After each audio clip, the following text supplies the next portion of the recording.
अस्सलाम वालेकुम viewers, welcome to my channel. अब इस वीडियो में हम सीखते हैं कि उर्दू में आपने गोल और शेर जो है वो कैसे ऐड करने हैं। फॉर एग्जांपल, आपको लॉन्ग क्वेश्चन अटेम्प्ट करने हैं, पाक स्टडी का है या फिर इस ऐसे राइटिंग का है उर्दू में, या कोई भी लॉन्ग क्वेश्चन जो है वो उसमें आपने कोई शेर ऐड करना है या फिर आपने कोई गोल किसी का ऐड करना है, तो आप कैसे करेंगे वो हम सीखते हैं। अब फॉर एग्जाम्पल आप लिखते चले आ रहे हैं, कोई पैसेज वगैरह आप लिख रहे हैं।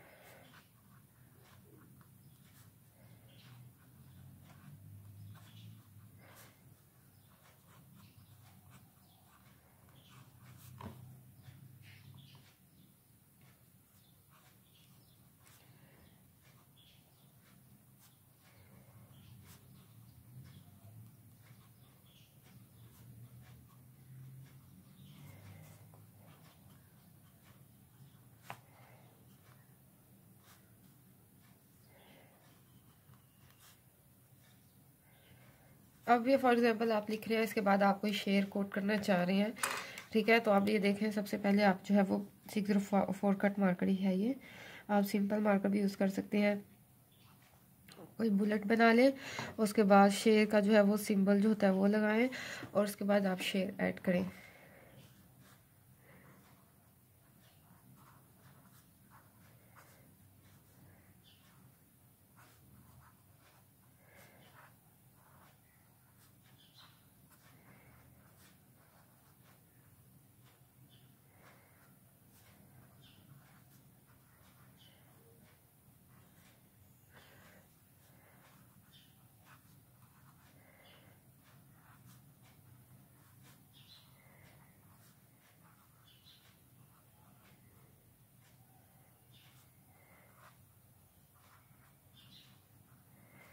आप कोशिश करें आपका स्टार्टिंग एंडिंग दोनों जो है वो एक दूसरे के नीचे आना चाहिए, ठीक है। बिल्कुल, या ये बाहर निकले ना, ये बिल्कुल अंदर जाए। अब इसके बाद आप ये बता सकते हैं कि ये किसका शेर है, लिखना चाहते हैं तो आप इस तरह ऐड कर लें कि ये इल्लामा इकबाल ने शेर लिखा है, ठीक है। अब ये देखें, इससे फ़ायदा क्या होगा। फिर आप यहाँ से नेक्स्ट जो है फिर स्टार्ट कर दें,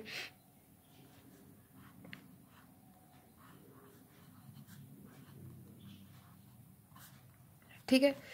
अब इससे फ़ायदा ये होता है कि एक तो प्रेजेंटेशन की तो प्रेजेंटेशन आती है, एग्जामिनर को भी आइडिया देखते पता लग जाता है इस बच्चे ने रेफरेंस दिए हैं, कोटेशंस या शेर वगैरह ऐड किए हैं, प्लस ये भी बताया कि किसका शेर है, मीर तकी मीर का है, इल्लामा इकबाल का या किसका भी है। प्लस ये सर लेंथ में भी इजाफा हो जाता है। अब देखें 4 लाइन्स जो है वो शेर ने यूज़ कर ली, लेकिन इस तरह ऑकवर्ड भी नहीं लग रहा लिखा हुआ और प्रेजेंटेशन बेस्ट आ रही है।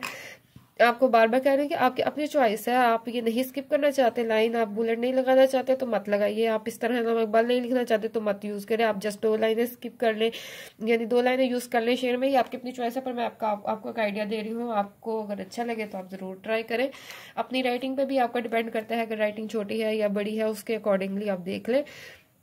प्लस अगर आपने जो है वो 2 शेर इकट्ठे ऐड करने हैं, ठीक है, तो आप उसको इस तरह ऐड कर सकते हैं।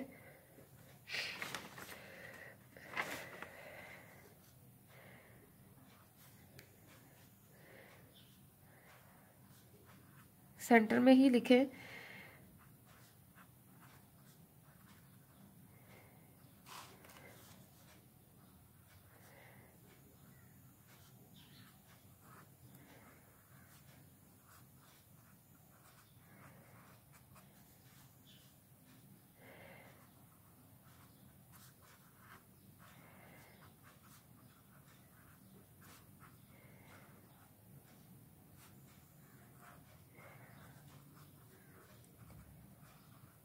देखें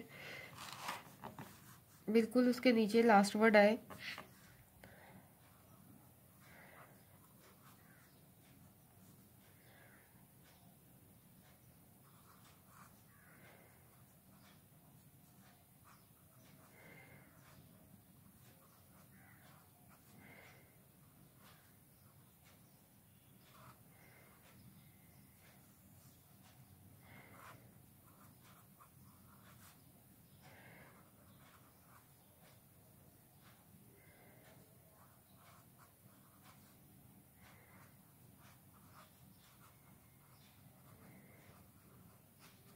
ठीक है, अब ये देखें मैंने कैसे ऐड किया।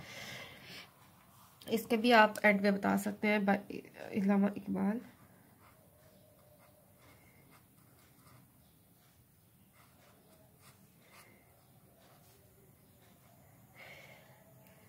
ठीक है, अब जो है अब हम देखते हैं कि आपने अगर कोई कोल ऐड करना है तो फिर वो कोल कैसे ऐड करेंगे।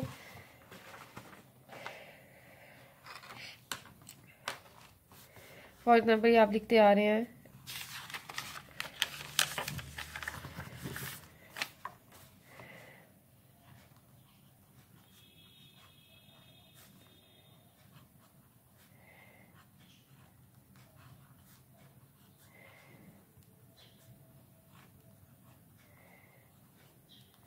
ठीक है, इसके बाद आपने कोई कोल ऐड करना है तो आप सिंपल मार्कर भी यूज़ कर सकते हैं। देखें आप सिंपल मार्कर से भी लिख लें, मैं ज़्यादा कट मार्कर ही यूज़ करती हूँ, आपकी अपनी चॉइस है।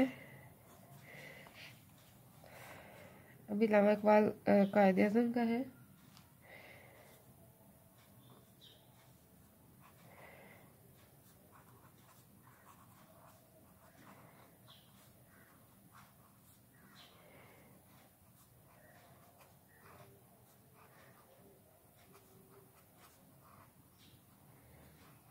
अगर कोल ज़रा लेंथी है तो आप जो है स्पेस जो है इतनी ज़्यादा मत छोड़िए।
ठीक है, ये देखिए मैंने कोल ऐड किया, ज़रा लेंथी था तो मैंने इसमें जो गैप जो है वो ज़्यादा नहीं दिया, ज़्यादा नहीं छोड़ा है। और जिसका कोल लिख रहे हैं आप उसमें बता दें कायदे आज़म का। ठीक है, अब जो है हम देखते हैं कि अगर आपने इस्लामिक स्टडीज़ का जो सब्जेक्ट है उसमें आपने कोई रेफरेंस कोट करना है, क्योंकि उसमें ज़्यादातर आयत या कुरानी आयत या हदीस होती है, तो देखते हैं उसको आप कैसे कोट कर सकते हैं। ठीक है,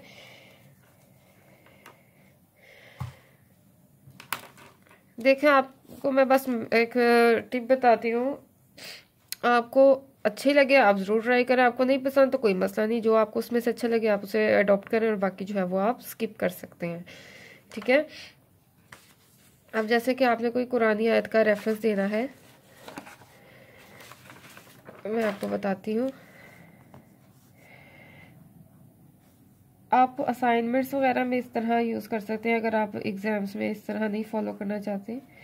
आप फ़र्ज़ करें आप कोई कुरानी आयत जो है वो ऐड कर रहे हैं, तो आप बताएं अल कुरान। यहाँ पे अगर आप कोई आयत जो है वो लिखना चाहते हैं,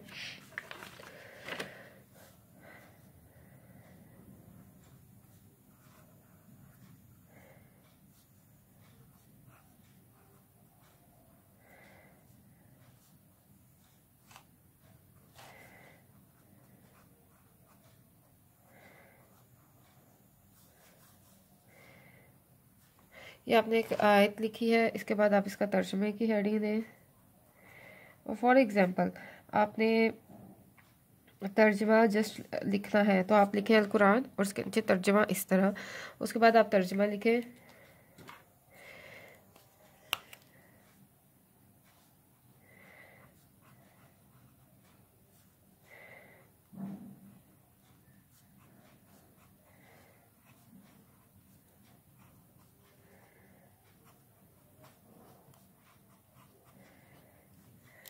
ठीक है, इसको इन्वर्टेड कॉमास में क्लोज कर दें। अभी देखें, इस्लामियात में या आप कोई और सब्जेक्ट में जो है रेफरेंस कोट कर रहे हैं तो आप इस तरह लिख सकते हैं, एक यहाँ पे एंडिंग की, यहाँ पे स्टार बनाया अल कुरान, उसका तर्जमा, या अगर हदीस या जो भी आप आयत लिखने जाते हो आयत लिखी, तर्जमा, और इस तरह तर्जमा इसमें क्लोज कर दिया। ठीक है, अगर वो लेंथी तर्जमा है तो आप फिर जैसे मैं आपको बताती हूँ कोटेशन वगैरह के लिहाज से बताया, इस तरह आप तर्जमा भी उसी तरह ऐड कर सकते हैं। इसके बाद फॉर एग्जांपल जो है वो आपको पता है ये किस आयत का है, किस कौन सी सूरत की आयत है, तो आप वो ऐड कर सकते हैं। ये आई डोंट नो ये किस सूरत की आयत है, मैं जस्ट आपको आइडिया बता रही हूँ कि आप इस तरह सूरत का रेफरेंस दे सकते हैं। आयत नंबर 6 सूरत हूद। ठीक है, इस तरह आप ऐड कर सकते हैं। अगर फर्ज करें आप हदीस लिख रहे हैं तो आप अल हदीस, हदीस अगर लिखनी है तो लिखें, नहीं तो जस्ट नेक्स्ट हेडिंग दे तर्जमा इसी तरह और उसका तर्जमा लिख दें। ठीक है, वीडियो पसंद आई है तो ज़रूर लाइक और शेयर करें, चैनल को सब्सक्राइब करना मत भूलें व्यूअर्स, और प्लीज़ मेरे न्यू चैनल्स जो हैं उनको ज़रूर विजिट करें, वीडियोस देखें, इंशाल्लाह आपको ज़रूर पसंद आई होंगी। उसमें भी लर्निंग का आपको बताया हुआ कैसे आप इजी वे में लर्निंग कर सकते हैं, प्लस सिग्नेचर्स जो है वो उसकी मैंने अलग से चैनल बनाया है आप लोगों की आसानी के लिए, तो आप वो भी विजिट करें, अपने नेम लिखें अगर आप अपने नाम का सिग्नेचर्स चाहते हैं या कैलीग्राफी चाहते हैं। प्लस आर्ट्स और क्राफ्ट के लिहाज से भी मैंने एक चैनल बनाया है, जो इसमें इंटरेस्ट रखता है वो ज़रूर देखें और विजिट करें, और चैनल को सब्सक्राइब करना मत भूलिए। अपना ख्याल रखिए, अल्लाह हाफिज़।